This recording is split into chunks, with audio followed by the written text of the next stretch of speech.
Hello, good morning. Here I am answering some of your questions on Insight Timer. I got this really great question in my Compassionate Boundaries course. It's called Learn How to Say No, but it's really about compassionate boundaries. And I received this question that I really can't wait to answer and can't wait to share with you. So this is me recording it to the person, but then I just wanted to share this here as well. Okay. Let me get started and be present for this person.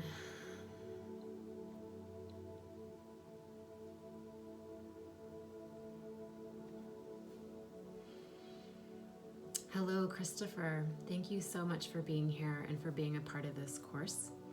And thank you for your question. You said, what if guilt, shame, and obligation motivate most of my goodness?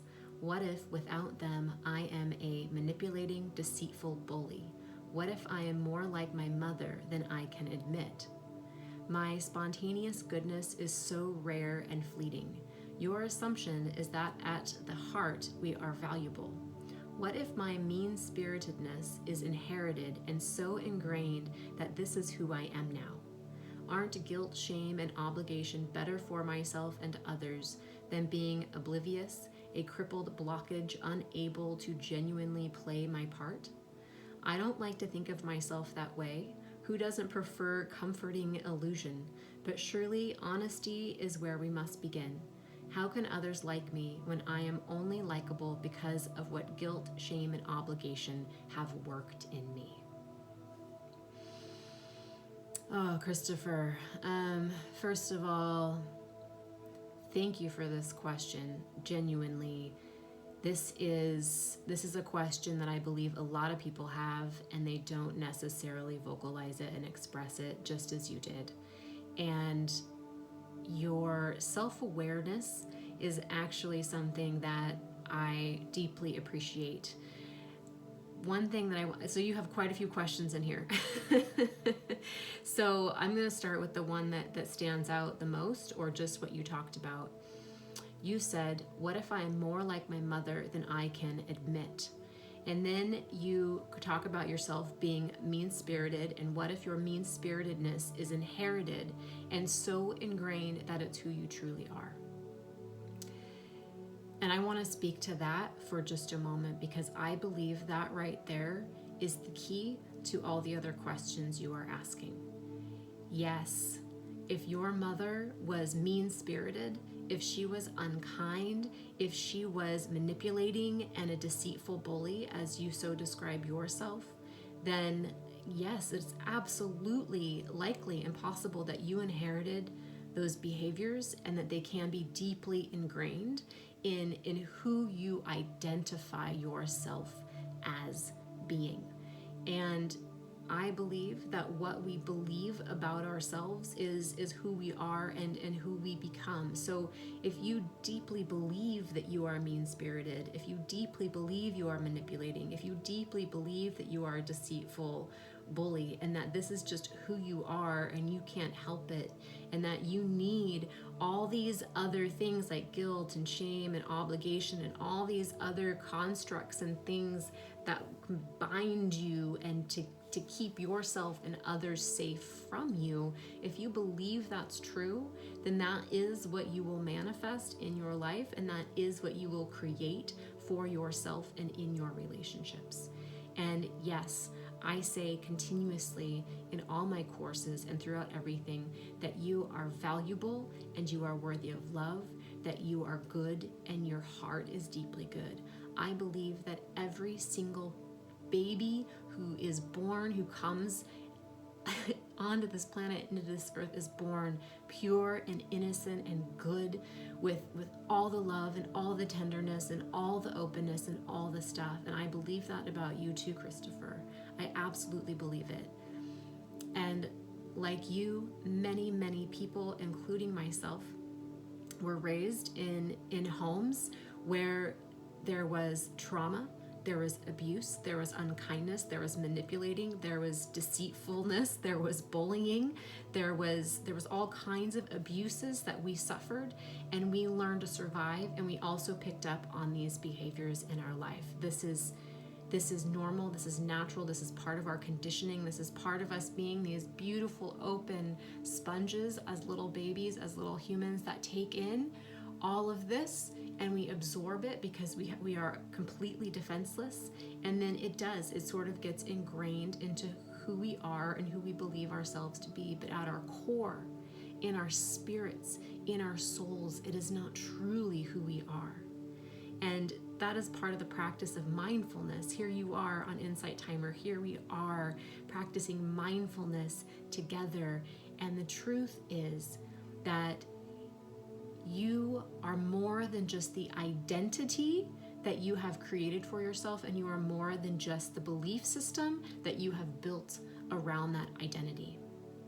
And so when you talk about shame, guilt, and obligation being maybe better for you and others, instead of you being a crippled blockage, unable to genuinely play your part, I think that's something that absolutely needs to be examined, because I believe that guilt, shame, and obligation should have no place in any of our lives, in any of our hearts, in any of our relationships. Somewhere along the line, you were told that you weren't good. Somewhere along the line, you were told that you cannot be trusted. Somewhere along the line, you were told that you were so bad and you were so terrible that you needed to be confined and to keep in order to protect yourself and others from your own cruelty. But I don't believe this is true. And I hear you saying that you don't like talking about yourself this way, and you would rather talk about, but you don't want to be in this illusion of thinking that you're something else and something better. I don't doubt that you have acted in manipulating and deceitful and bullying ways and mean-spirited ways, that you've seen your mother come out in you in your relationship, and you don't need anyone else to guilt or shame you for that, but that you naturally guilt and shame yourself for those things all on your own.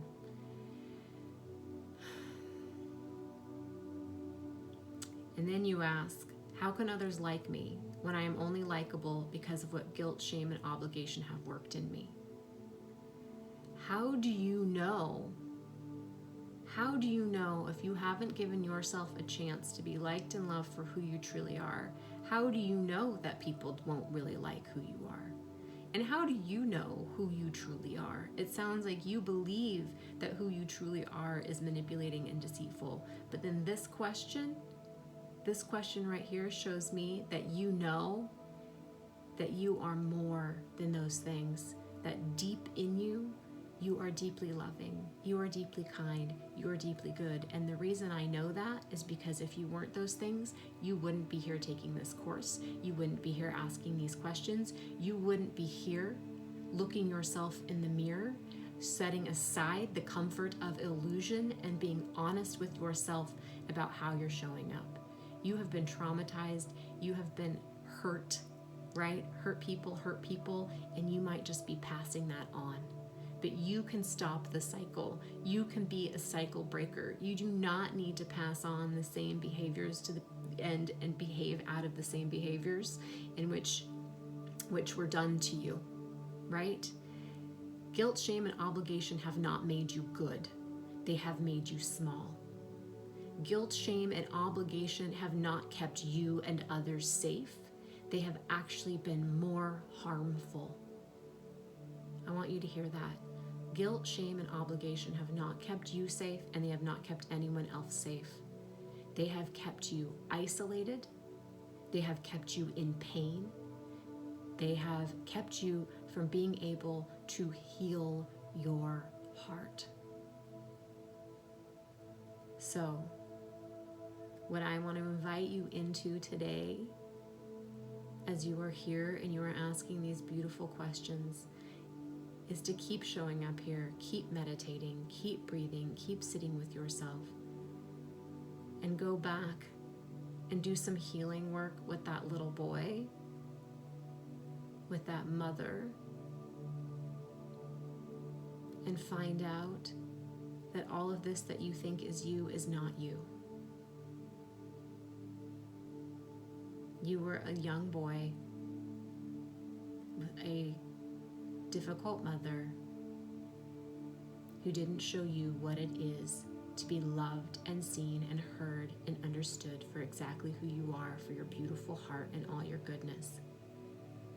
And this is an opportunity for you to reparent and to do this for yourself. I want to keep having this. You asked me so many questions here, and every single statement you made was a question almost. There's so much more to talk about. There's so much more to share. There's so much more we can do here together. So if you want to follow up, if you want to talk about this more, please reach out. I am here. This is what I'm here for. Thank you for being here. Thank you for being a part of this course. If you want some guidance, if you go to my profile, you can find a series of meditation. They're called Stay With Yourself 8-week series. It starts with just really simple week 1 or day 1 or part 1 breathing practice, clearing internal space, is really getting grounded in yourself, and then it goes into some self-work, that childhood healing stuff in week or part 6, I believe it is.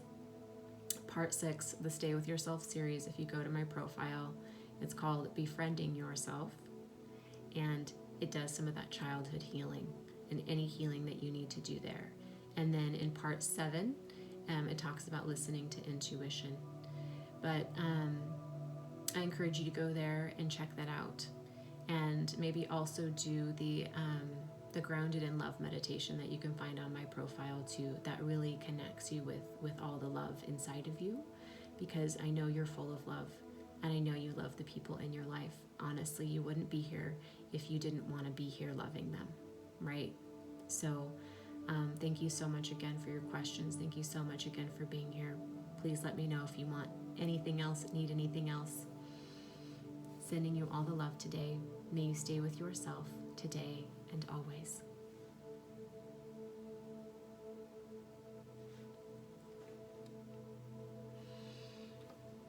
Okay. I get questions like this regularly and often on Insight Timer in my courses, especially in my Learn How to Say No Boundaries course, as well as my When Relationships End course. My When Relationships End course, I started that because of this course on boundaries, because so many people needed some additional support. And I do have another course in the works that I want to do on truth telling, because that's another part of boundaries and just showing up in relationships authentically. But I hope that you found this helpful. I mostly hope that Christopher finds it helpful, because he's the one doing the course and showing up for it and asking the questions. But this is what you get when you take these courses, and this is what I love. This is my heart, it's my work, it's my life. Sending you all the love today.